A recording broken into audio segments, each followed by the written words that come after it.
اس استغفار کے فائدے ذرا سنیے گا، اور یہ بات کوئی عام کتاب میں نہیں ہے، اللہ کے قرآن میں، کہ جو بندہ استغفار کرتا ہے اللہ تعالیٰ چند چیزوں کا انعام عطا فرماتے ہیں۔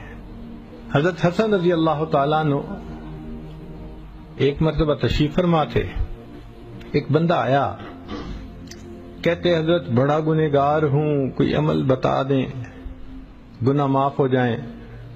ان کا جاؤ استغفار کرو۔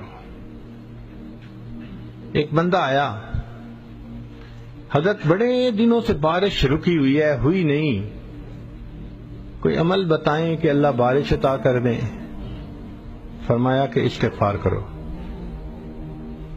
ایک بندہ آیا، حضرت مقروض ہو گیا ہوں، کوشش میں لگا ہوا ہوں، دعا کرو اللہ مال دے، غنی کر دے، میں قرضوں سے بچ جاؤں۔ فرمایا استغفار کرو۔ ایک بندہ آیا، جی بڑی تمنا ہے اللہ مجھے بیٹا دے، تو دعا فرما دیجیے اولاد نرینہ مل جائے۔ فرمایا استغفار کرو۔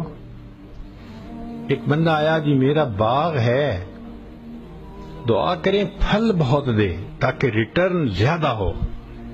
فرمایا استغفار کرو۔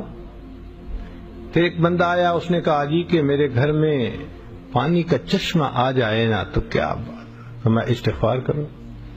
اب جو بندہ قریب بیٹھا ہوا تھا نا وہ بڑا حیران کہ یہ اچھا نسخہ آ گیا حضرت کے ہاتھ میں، جو آتا ہے استغفار، جو آتا ہے استغفار۔ تو اس نے کویسچن پوچھ ہی لیا کہ حضرت آپ ایک ہی عمل سب مشکلات کے لیے بتا رہے ہیں۔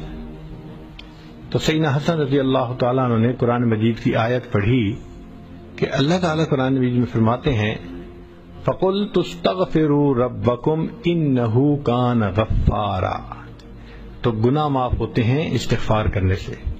یرسل السماء علیکم مدرارا، وہ تم پر بارشیں برسائے گا۔ ویمددکم باموال، وہ مال سے تمہاری مدد کرے گا۔ وبنین، اور بیٹوں سے تمہاری مدد کرے گا۔ ویجعل لکم جنات، تمہارے باغوں کا پھل زیادہ کر دے گا۔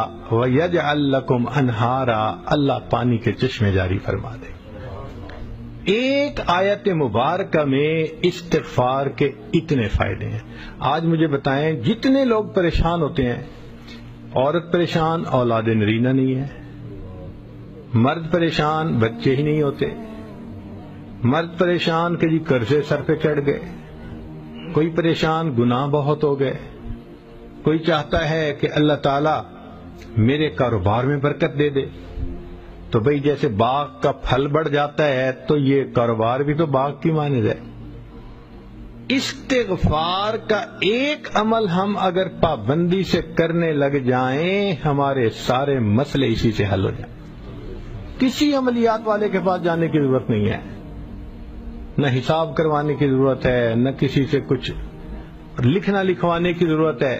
قرآن پاک کا نسخہ ہے، سچی بات ہے، اللہ کا کلام ہے، اللہ کی بات سچی۔ آپ اس کو آزما کے دیکھیے کہ استغفار کی کثرت سے اللہ تعالیٰ بندے پر کیا رحمتیں فرماتے۔